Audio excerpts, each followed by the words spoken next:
Hello Longhorn. Hello Longhorn. Hello Longhorn.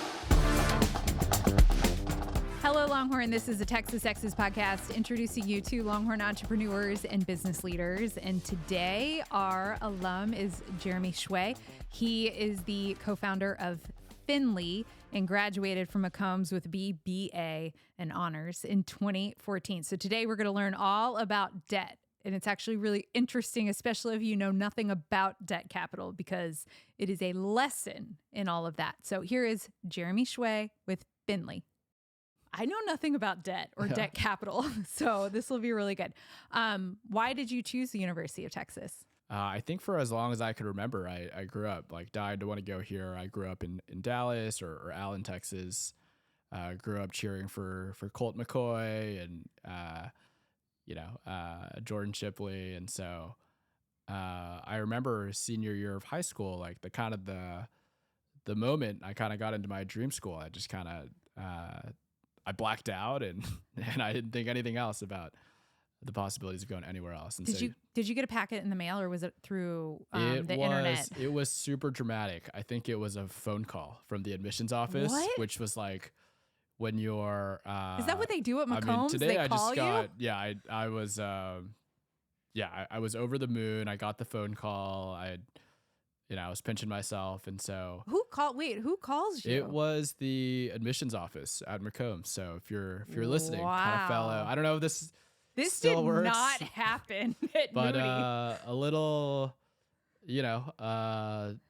5 minutes of kind of attention, and I just kind of phoned in the rest of senior year and other kind of college admission apps. And where'd you live freshman year? I lived in Jester East. It was undergoing a big renovation at the time. I remember this, and I lived with one of my best friends from high school. So And that worked out? It worked out. We lived together. We made it 2 whole years before breaking up the band. Wow. That's always tricky to sometimes move in with your best friend. I Yeah. always advise move in with someone you kind of know. You kind of know. I think we had the luxury of having our own bathroom. And, okay.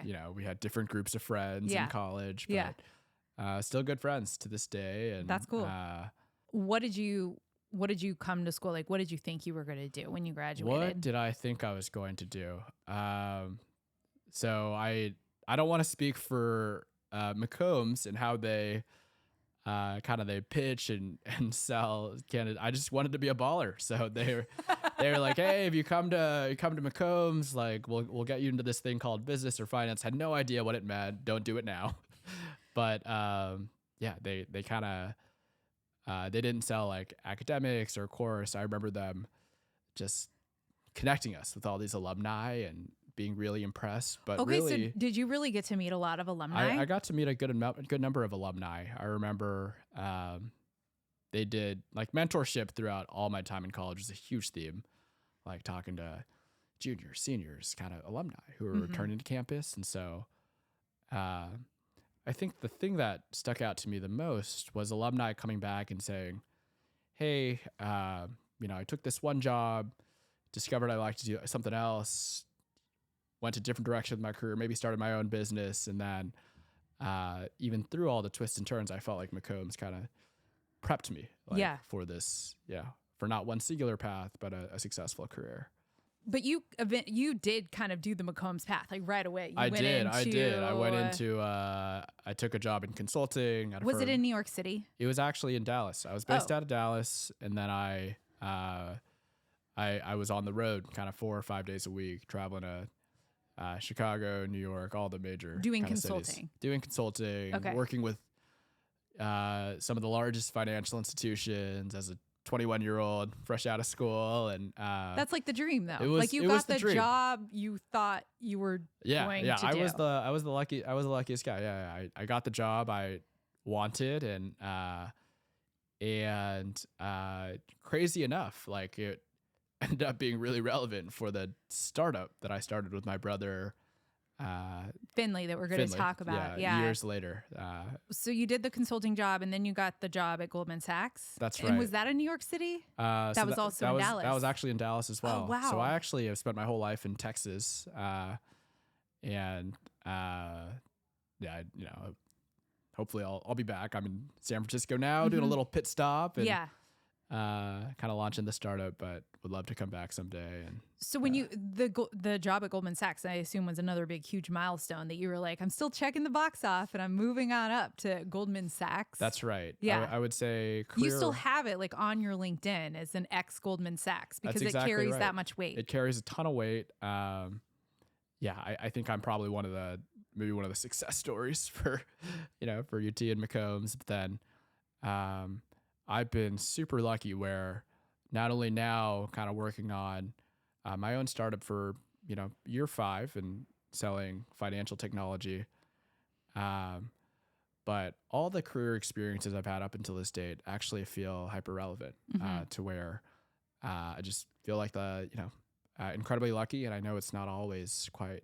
Yeah, it's never linear. So before we get into where the idea for your current company came from at Goldman Sachs, I want to ask just about Goldman Sachs. So I kept asking, was it in New York City? Because the only touch point that I have to Goldman Sachs is one of my friends went there right out of college in New York City. Oh, I bet it was intense. And I remember we would be out at the bars that close at 4 a.m. in New York City. And he'd be like, yeah, I'll meet you when I'm done with work. And it would be 2 a.m. And he would meet you though. And then he would meet us at 2 a.m.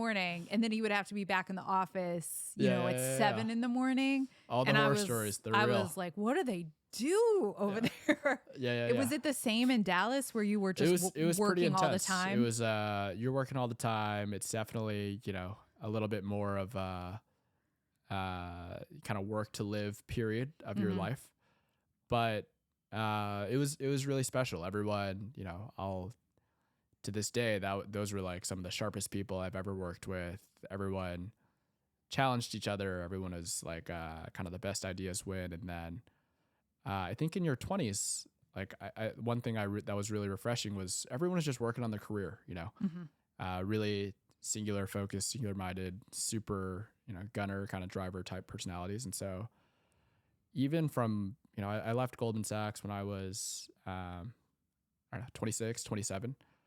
I actually felt incredibly prepared to take the step as an entrepreneur and to start a business, build out a team, raise a lot of funding. Because of what you learned there. Exactly. And so wow.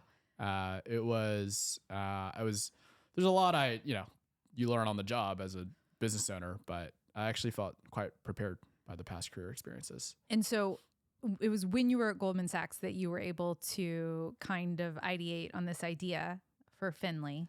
Exactly because you were working with large companies and you were working kind of with their debt.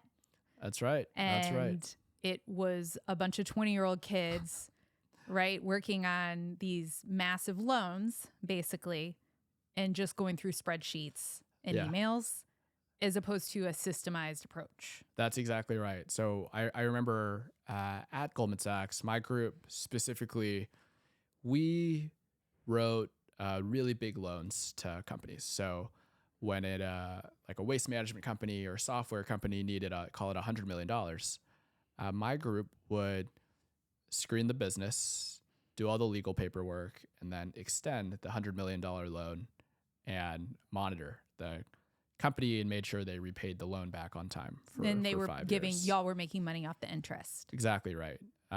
So just like a small business owner might go to, the government or an SBA loan or something like that. Or just their local bank. Or local bank. Yeah.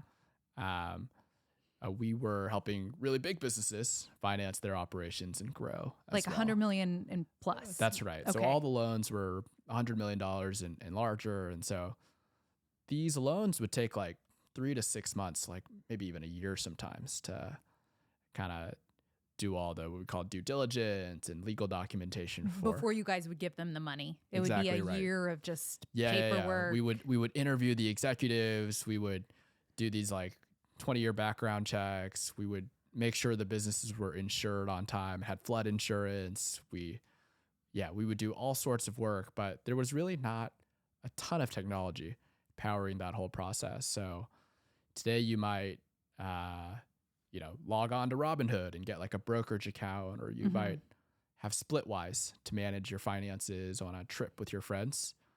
there was very little technology besides email and maybe some spreadsheets. So it was literally like Excel sheets and emails. Exactly. And right. then you would just be like, let me look into this email chain that's been going on for 6 months. That's right. Or the last person who was working on this, Okay. Yeah. And then I would come home to my brother and complain about it and be like, well, it's kind of insane that you're dealing with that large scale of a money. That's right. It's insane that I know that there were probably senior people, but I mean, like, you're in your 20s, you're dealing with these huge loans. And really you would, they would hand us these 100-page process manuals and they'd say, hey, memorize all the steps.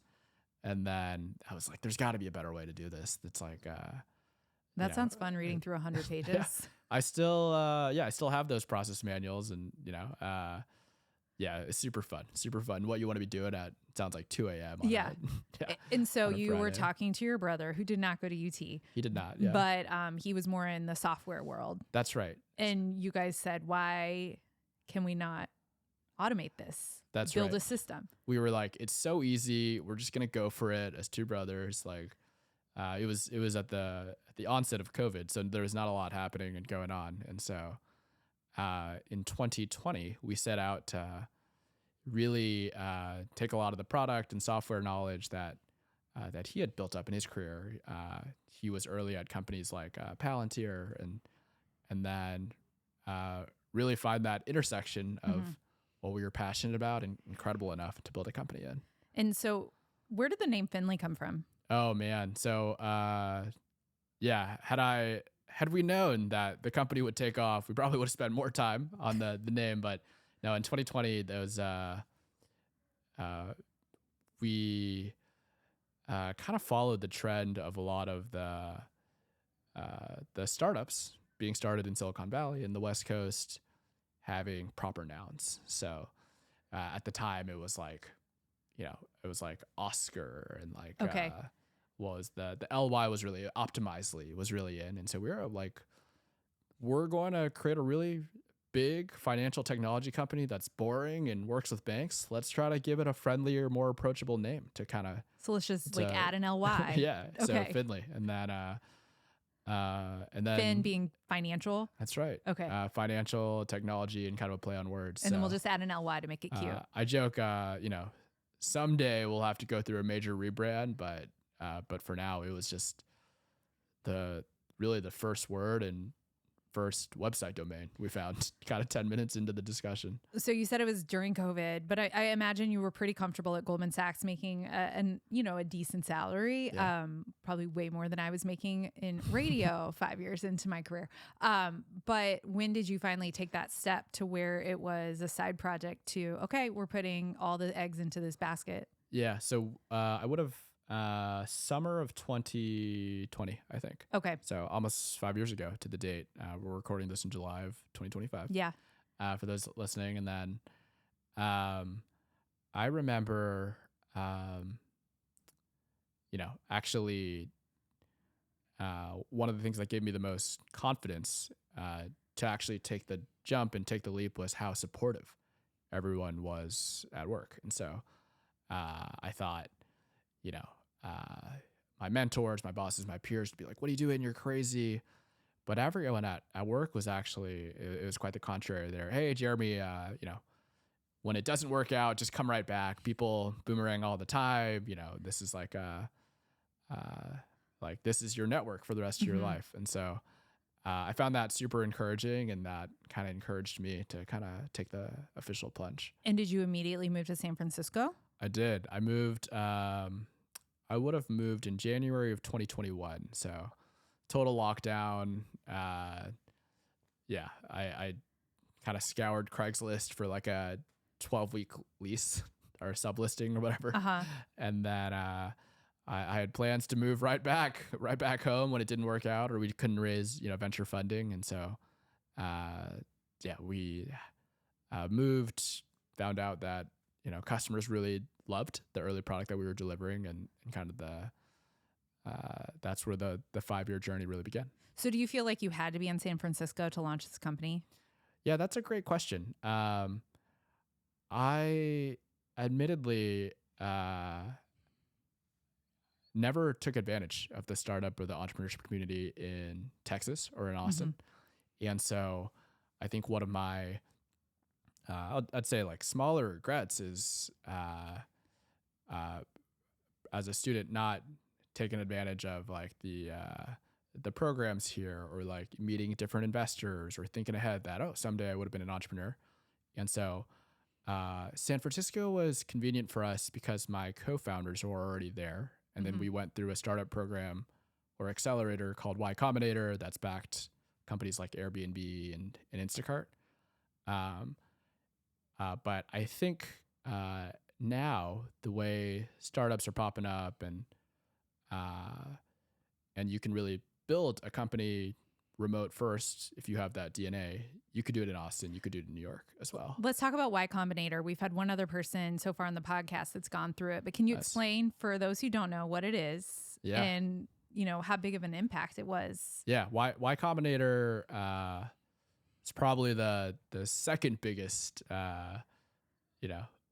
influence on my life as an institution to UT. Okay.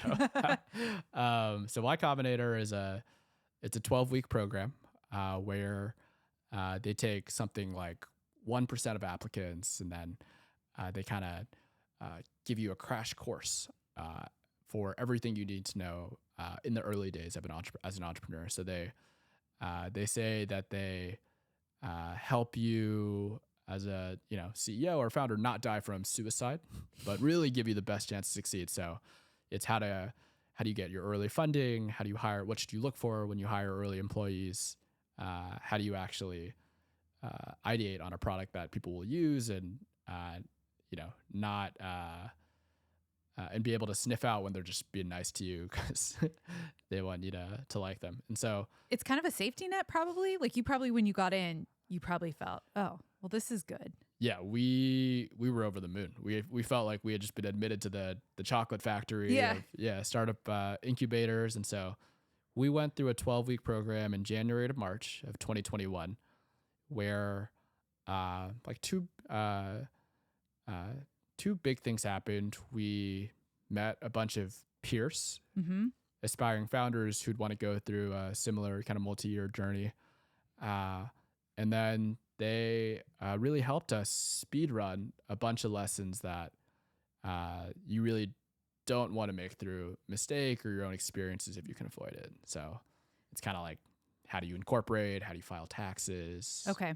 What to look for in hires. And so I would assume a lot of people now reach out to you on, hey, how do we get in? Yeah. A lot of people reach out to me. If anyone wants to ever reach out, you can email me at jeremy@finleycms.com. But yeah, I try to stay involved and give back where I can. And so when did you guys finally start going after clients? And was it a big deal the first day you landed an actual client? Yeah. Or was it not a hard launch like that? Immediately. Yeah. I think we started going after clients maybe even before we had a website. I was just emailing people from my Gmail being like, hey, does this sound like a good idea? And I remember one of the best bits of advice from Y Combinator was, hey, if you want clients, if you want anything really, you just ask for advice. It's like, hey, like, say we had this imaginary software product, like, do you think this would be useful? And they're, oh no, like, change that. Okay, cool. Like, is this something you'd want to use if we built it? And so that's good advice. People love to give advice. People love to give advice. Yeah. People hate being sold to. Correct. Yeah. And so I'll never forget that either.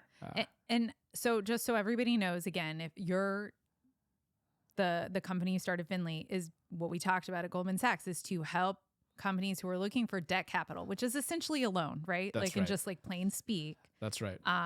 Be able to go through all the processes in an easier way. Yeah. We automate the process of securing a really big loan from a bank. Okay. So, is it still like as big as 100 million plus? Yeah. Okay. So 100 is that million the entry point? Yeah, I would say 100 million to like $500 million loans is where we specialize. So these are like big, massive, ugly loans. So who are these companies? Like, is there a type of company that's going after these types of loans? Yeah. So it would be any company that let's see, what's a good framing here? Any company that probably has like aspirations of going public someday. Okay. So you need a lot of capital to grow, and then there are certain companies that are more prone to take out loans. So there's a lot of real estate companies, software companies, a lot of financial services companies. So And Yeah. they're choosing a loan versus going to get money from somebody who wants equity from the company. Those are kind of Exactly the right. two. Those would be the two. Basic. So Okay. if you have ever watched like Shark Tank, Yeah, that's what I was going to say. Yeah, So it's not like, like Shark Tank where they're saying, hey, give us, Yeah. $1 million for X% that's of the right. company. Okay. So for Shark Tank, they're usually selling equity in their business. So you might sell 20% of your business, and then you got to give 20% of the profits forever. You have to, and then if you sell the company, give 20% of that proceeds. Mm-hmm. Loans serve a different purpose. If you're running a software company, you need $100 million to, develop the software, hire a sales team. You could take out a loan and then you just repay the $100 million back, and then you're kind of off the hook. Versus equity, people are really kind of buying ownership in the company. Mm-hmm. And so we specialize. There's really only two ways to finance your business. It's called equity and then debt. We specialize on that debt side of the house. Why do you think that it took so long for someone to come in and say, this is wild that it's so manual? Yeah. We need to build software to make it smoother. Yeah. Our point of view is that in the last 20 years, there's been a ton of innovation on what we call the consumer finance side. So you think about like Venmo or Zelle or, Robinhood. If you're a consumer, a million different apps to like manage your personal finances. Yeah, like our banking app or credit card app. Yeah. All that. And so we think that that really had to happen first before businesses were like, oh, like we should get our act together too. Why are we still stuck in the Stone Ages? Is that just because it's money and Yeah. people are scared? It's money. It's people are scared. People, I think, have this notion that manual is better. Yeah. Because it's like, you can kind of review all the documents and kind of touch and feel everything on your own. And so, yeah, I would say for us, like, is the software easy to build? No. But most of our time is just educating these bigger banks and asset managers why we don't need to operate like we did in the 80s. And I've also heard you talk about like debt has changed and the way people take on debt or take on loans has changed. That it used to just be a couple institutions. So everybody went to the one or two banks that would give loans. And now there's so many ways. Yeah. Is probably prior to 2008, and I didn't know any of this. I was, probably pre-McCombs. But prior to 2008, it was all banks primarily doing the lending. Okay. Big banks that we've all heard of. Big banks like the Wells Fargos, the JP Morgans, and those were the only institutions doing the lending. But now, for the last 10, 15 years, it's entirely different. It's all new players who are doing the lending. Who are they? So these are insurance companies. These are asset managers. These are kind of like the UTIMCOs of the world. So like large endowments for universities.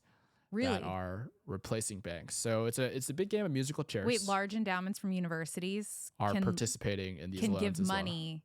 That's right. To businesses. That's right. Really? Yeah. So it's quite different. Where, let's say, from 1980 to 2010, it was just big banks and big banks alone. But now it's all sorts of players that are getting into loans because they're recognizing that it's a good business to be in. It's another way for them to grow their endowment. That's right. Or retain to grow the endowment or to manage the endowment profitably. Wow. Because there's people that manage that. And so one way they're doing that is through loans. So you could literally download UTIMCO's annual report and see, see, I don't know what UTIMCO is. Oh, yeah. So it's the UT Investment Management Company. So they're the... Oh, that's our school. Yeah, that's that's UT. They manage, hundreds of millions, probably billions of dollars. One of the largest endowments, on the planet. Wow. And so they're going after... Yeah. So they're financing other businesses. Just to kind of tie it all together, we were building software to help, the UT endowment better track and manage the. Are you working with UT? We are not yet. So if anyone watching this knows any of the leadership team at UT, sure, we'd love to. I did want to ask. So when you're right now, who are you going after? Selling more to the banks to use your software, or to people who are looking for loans? Yeah, we actually go directly to the banks. To the banks. Yeah. Okay. So we go to the banks, and to what we call the asset managers. So these are institutions that aren't banks but still make loans.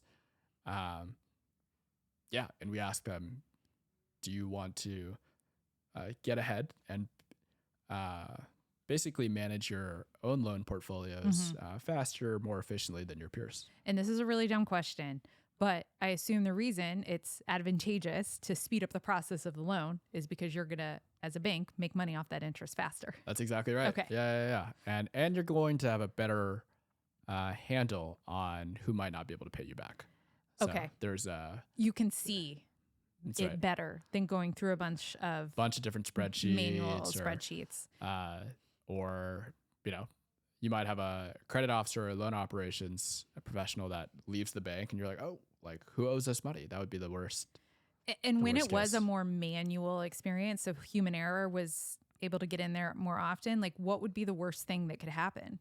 Yeah, the worst thing that could happen would be you have a company, maybe they're on the hook for the loan and they have to pay you back 3 years later.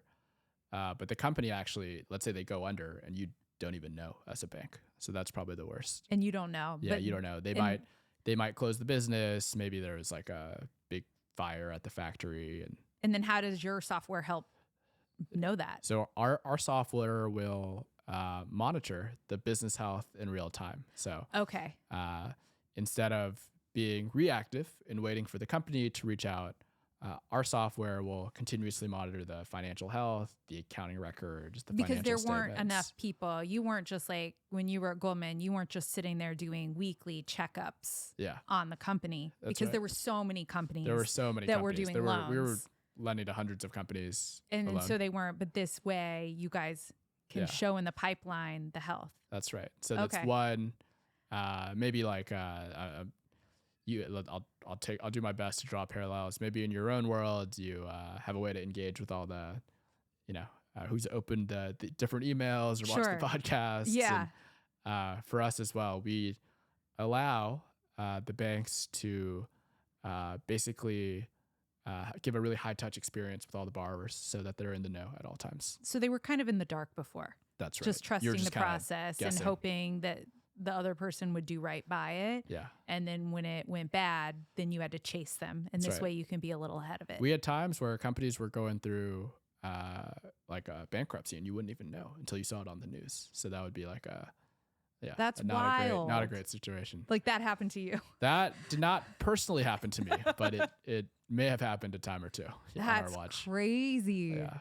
That's so wild that it's taken this long for somebody to automate it. Yeah, that's right. And so we're early days. I know it's like I love what we're doing. At the same time, it's like there's in every quarter of finance and even outside of finance, there's opportunities like this. Well, let's get into some of the questions we ask at the end. Sure.